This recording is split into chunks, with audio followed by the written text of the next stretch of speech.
नमस्कार दोस्तों, मैं अंकुर उपाध्याय स्वागत करता हूं आप सभी का आपके अपने YouTube channel share market analysis में। जिस खबर का सबको इंतजार था वो एक्चुअली में अब आते हुए दिख रही है। मैंने इस पे लगभग 2-3 वीडियोस बनाई हैं। जब जब ये मुद्दा गर्म हुआ है तब तब हमने वीडियो बनाई है और लोग हेडलाइन देखकर ये सोचते हैं अंकुर भाई गलत इंफॉर्मेशन दे रहे हो, गलत हेडलाइन बना रहे हो, ट्रेडिंग बंद होगी ऐसा करके मैं हेडलाइन बनाई थी लास्ट टाइम जब आप लोगों ने कमेंट करे थे। बट जब आपने वीडियो देखी तो आपने रियली अप्रिशिएट किया था वर्क को, उसके लिए दिल से धन्यवाद। एक बार फिर आपके लिए बहुत ही इंटरेस्टिंग चीजें लेके आया हूं। देखो, सेबी बार बार कह रहा था ट्रेडर से, रिटेल ट्रेडर से कि एफएनओ में ट्रेड मत करो, 10 में से 9 लोगों को नुकसान होता है। बार बार कह रहा था लेकिन कोई नहीं मान रहा था और मानेगा भी नहीं। ये हमने पहले ही कहा था, कुछ भी कर लो नहीं मानेगा, क्योंकि एक तरफ आप हर दिन की एक्सपायरी ला रहे हो, आप छोटे छोटे कॉन्ट्रैक्ट्स बना रहे हो, तो रिटेल ट्रेडर जो है वो तो ट्रैप होगा ही होगा बेचारा, वो तो ट्रेड करेगा ही करेगा, उसे तो लालच आना ही आना है। आपके टेलीग्राम इतने चैनल चल रहे हैं, मैं यहाँ किसी पर्टिकुलर अथॉरिटी को नहीं कह रहा हूँ, सेबी वगैरह, यहाँ मैं हम जैसे लोगों की बात कर रहा हूँ जो दिन भर आपको टेलीग्राम पे जोड़ते रहते हैं। हालांकि हमारा कोई टेलीग्राम चैनल नहीं है, फेक अकाउंट जरूर है बहुत टेलीग्राम पे, उनको मत ज्वाइन कीजिएगा, रिक्वेस्ट है आपसे। वो सब क्या कराते हैं? ट्रेड कराते हैं। एक बात कॉमन सी है, ट्रेड करा के अगर कोई पैसा बना लेता तो फिर वो खुद ही बना लेता। आपसे वो 5-7-10 हजार रुपए लेते हैं, ज्वाइन करवाते हैं और फिर आपको ट्रेड करा देते हैं। वो तो फ्रॉडिया है एक तरीके से, तो उनसे तो जितना बचो उतना अच्छा है। आपके लिए गुजरात से कंटिन्यू कॉल आती रहेंगी, हमारी रिसर्च बेस्ड टीम है, हम आपको काम इन सब को रोकना था। जहां पे मैंने कहा था कि अगर लिटरली सेबी चाहता है कि ट्रेडिंग कम हो, रिटेल इन्वेस्टर्स के हित में बात रियली में करना चाहते हैं, तो आप ये जो हर दिन की एक्सपायरी है इसे कम करो।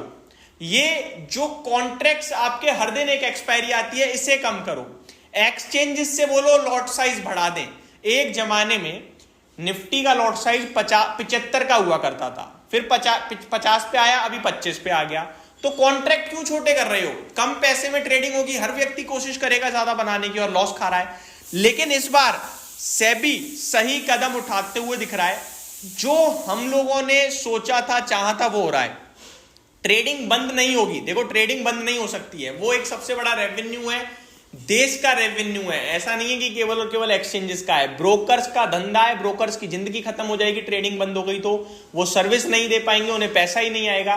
तो ट्रेडिंग तो चलेगी, लेकिन वो व्यक्ति जो छोटा छोटा पैसा लेके आता है, ट्रेडिंग करता है और लॉस खाता है, वो अब बच जाएगा। कैसे? इस बार की मीटिंग में कुछ बड़ी चीजें आ सकती हैं, मैं आपके साथ डिस्कस करने जा रहा हूं, तो ध्यान से सुनिएगा, समझिएगा जो मैं आपके साथ डिस्कस करने जा रहा हूं। अब बड़ी बातें आपके साथ बताता हूं दोस्तों। पहली तो वीकली ऑप्शंस को घटाने का इस बार प्रस्ताव आ सकता है, जो अपने आप में बड़ा पॉजिटिव होगा।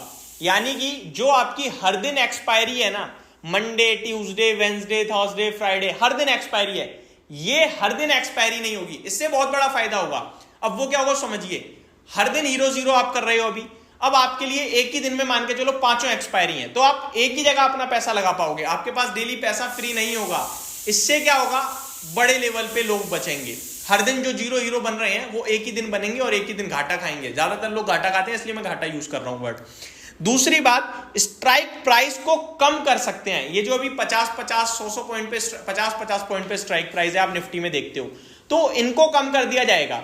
ठीक है जी, यानी कि दूर की स्ट्राइक प्राइस पे खरीदने में थोड़ा बंदा झिझकता है, अंदर की दूर की तो वो झिझकेगा। साथ ही साथ एक्सपायरी के दिन कैलेंडर स्प्रेड घटेंगे और ऑप्शंस खरीदारों के लिए अपफ्रंट प्रीमियम लेंगे। यानी कि ये जो अभी आपका, जिसे हम लोग प्रीमियम कहते हैं, जो ऑप्शंस में एक जो वैल्यू होती है ना, एक इंट्रिंसिक वैल्यू होती है, एक टाइम वैल्यू होती है, तो वो प्रीमियम और ज्यादा बढ़ जाएंगे, यानी और महंगा खरीदना पड़ेगा। तो देख के ही लगेगा यार इतना प्रीमियम पे कर रहा हूं, सही भी है ट्रेड करना या नहीं है, तो डर लगेगा आपको, जिससे शायद कुछ लोग तो ट्रेड करना बंद करेंगे। आगे बात करूं तो और भी लगभग टोटल ये आपके लिए जो टोटल चीजें बदलेंगी वो 7 बदलेंगी। आगे 5वें नंबर पे है पोजीशन लिमिट की इंट्राडे में मॉनिटरिंग होगी। ये बहुत इंटरेस्टिंग है। अभी क्या होता है, आपका 3:30 के बाद आपको पता चलता है कि ये स्टॉक बैन में आ गया या वो बैन में आ गया, क्योंकि पूरे दिन तो चलता रहता है। अब 95% से ऊपर बैन में आ जाता है शेयर। यहां पे क्या होगा, अब आपके लिए दिन के दौरान कुछ टाइम होंगे, अगर उस समय बैन में आ रहा है तो तभी बैन में डाल दिया जाएगा, पूरे दिन आपको इंतजार करने की जरूरत नहीं है। कभी क्या होता है वो 200% पे चला जाता है, 140%, वो लंबे समय के लिए बैन में चला जाता है, फिर आप निकल नहीं पाते। लेकिन यहां क्या होगा, तुरंत बैन में चला जाएगा। कॉन्ट्रैक्ट के लॉट साइज को बढ़ाया जा सकता है। जैसा कि मैंने बोला, पहले निफ्टी का 75 का लॉट साइज था, फिर 50 हुआ, फिर 25 हुआ। किसी को समझ में नहीं आ रहा ना इससे कम होने से क्या है। देखो 75 के लॉट साइज पे जो पैसा आज दे रहे हो आप, उसके सामने 3 गुना देना पड़ता था। मान के चलो निफ्टी में काम करने के लिए, एक लॉट में काम करने के लिए भी 1 लाख चाहिए, तो 75 का लॉट साइज अगर ये हो गया तो 3 लाख चाहिए होंगे। 3 लाख हर व्यक्ति के पास नहीं है। यहां तो वो लोग ज्यादा मार खा रहे हैं जो एक दिन के लिए किसी से पैसा उधार लिया, बैंक में डाला, ट्रेड मारा, लॉस करा, परेशान हो रहे हैं, फिर दिक्कत में आ रहे हैं, फिर उसको रिकवर करने और जा रहे हैं तो और परेशान हो रहे हैं। तो ये सारी चीजें जो आ सकती हैं। साथ ही साथ अगर मनी कंट्रोल की माने तो सबसे इंटरेस्टिंग तो ये है, मनी कंट्रोल कह रहा है कि SEBI committee bats for higher lot size, limit weekly contracts to curb FnO volatility. तो मनी कंट्रोल तो क्लियरली बोल रहा है, देख मैं बताता हूं क्या लिखा है यहां पे। In order to curtail trading in future and option segment, the working committee has recommended increasing the minimum lot size of derivative contract to 20 lakh to 30 lakh, which is currently at 5 lakh, suggests a report from money control sitting sources। यानी कि जो contract अभी 5 लाख का है उसे 20 से 30 लाख पे करने की उम्मीद है। तो ये मनी कंट्रोल कह रहा है, अभी ऐसे ऑफिशियली चीजें सामने नहीं आई है, बट मनी कंट्रोल ने कहा डेफिनेटली कुछ ना कुछ मामला जरूर आएगा। तो अगर 5 गुना 6 गुना हो गया ना लॉट साइज महंगा, तो डेफिनेटली 10 में से 3 ट्रेडर तो बाजार से गायब, और ये अपना पैसा बचाएंगे, कुछ गलत नहीं है। लेकिन इससे ना बहुत कुछ होगा दोस्तों, ब्रोकर्स की बड़ी कमाई पे खतरा। दूसरी बात, बीएससी के लिए भी खतरा है, क्योंकि एक्सचेंज अभी वही लिस्टेड है और उसके आप देख रहे हो वॉल्यूम कितनी तेजी से बढ़ रहे हैं ऑप्शंस में। ये वीडियो बहुत स्ट्रेच होती जा रही है, यहाँ पे बहुत कुछ है बात करने के लिए, लेकिन मैं इसको यहीं खत्म करूंगा। बट इन सारे स्टॉक्स के लिए थोड़ा नेगेटिव भी होगा, क्योंकि इनके प्रॉफिट पे डेंट पड़ेगा। बट अच्छा ये है कि रिटेल ट्रेडर, जो हर कोई ट्रेडर बनना है, वहां पे थोड़ा सा रुकावट आएगी, लोगों का पैसा बचेगा। होप आपको ये सारी चीजें समझ में आई होंगी। Thank you so much for watching this video. Have a great day guys.